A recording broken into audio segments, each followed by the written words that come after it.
Assalamualaikum adik-adik kelas 5. Pada video kali ini kita akan belajar tema 3, subtema 1, pembelajaran 5. Suatu pagi, Dayu mengeluh sakit perut saat ia sedang berbaris dan bersiap masuk kelas. Setelah dicari tahu, ternyata Dayu tidak sarapan. Malam sebelumnya ia juga terlambat makan malam. Akhirnya sakit mahnya pun kambuh. Banyak orang berpikir bahwa penyakit mah hanya bisa diderita oleh orang dewasa. Ternyata anak-anak pun bisa terkena mah. Apa penyebabnya? Apakah gejala mah yang dialami anak-anak sama dengan yang dialami orang dewasa? Pada anak-anak yang mudah memproduksi gas pada lambungnya memiliki pantangan makanan. Misalnya tidak boleh makan pedas dan asam. Mereka harus banyak makan sayur dan buah, serta tidak boleh terlalu banyak makan mie instan. Oleh sebab itu, anak-anak perlu terus diingatkan untuk selalu menjaga apa yang mereka makan. Fungsi alat pencernaan kita adalah untuk memproses pemecahan makanan menjadi sari-sari makanan, sehingga dapat digunakan oleh tubuh. Untuk mencerna makanan diperlukan organ pencernaan. Bahan makanan yang kita makan tidak langsung diserap oleh sel-sel tubuh. Sebelum diserap, bahan makanan harus dicerna melalui proses pencernaan. Masih ingatkah kamu tentang pelajaran sistem pencernaan pada manusia? Sistem pencernaan kita terdiri atas berbagai organ yang membantu dalam pencernaan makanan dan asimilasi nutrisi. Jadi apa itu pencernaan?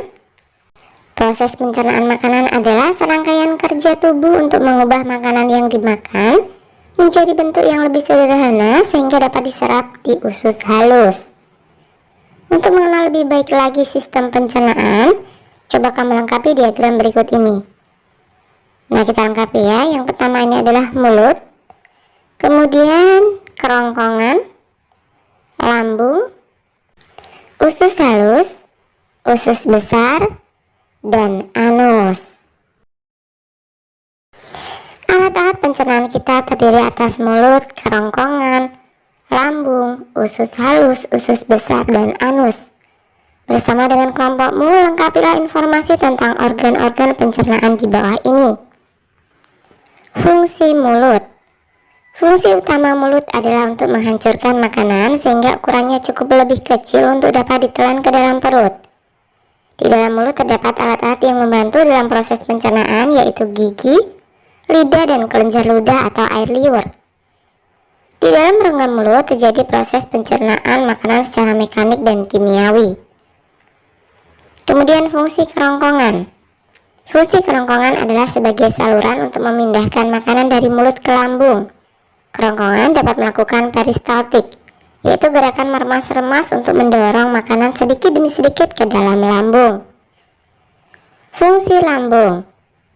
Fungsi lambung adalah sebagai penghasil pepsinogen. Pepsinogen adalah bentuk yang belum aktif dari pepsin. Enzim pepsin ini berfungsi dalam mengubah molekul protein menjadi potongan-potongan protein atau pepton. Fungsi usus halus.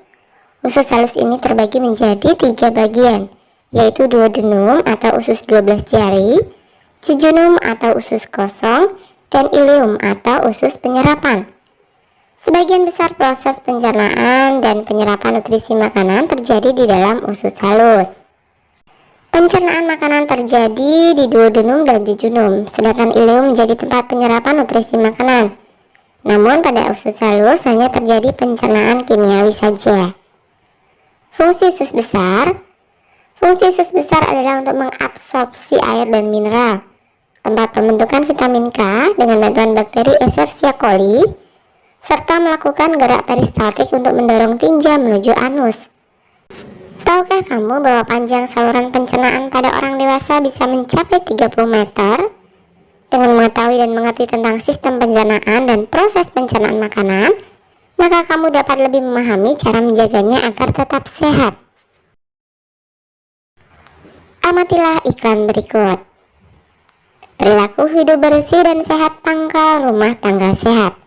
Jadikan perilaku hidup bersih dan sehat sebagai gaya hidup. Nah, iklan di atas menjelaskan tentang gaya hidup sehat. Organ pencernaan yang sehat juga didukung oleh gaya hidup sehat. Gaya hidup sehat membuat kita menyadari pentingnya kesehatan dan menghindarkan kita dari kebiasaan buruk yang dapat mengganggu kesehatan.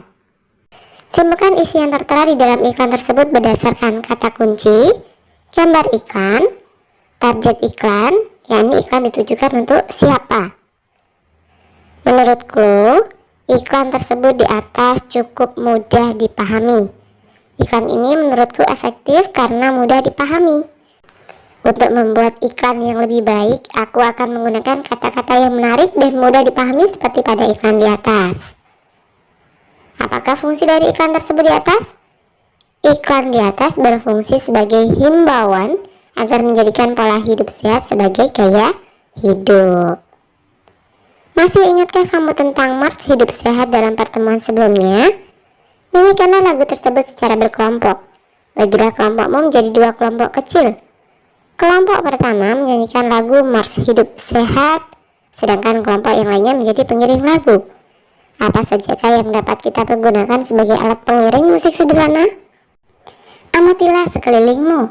Carilah tempat pensil, batu kerikil, dan botol plastik.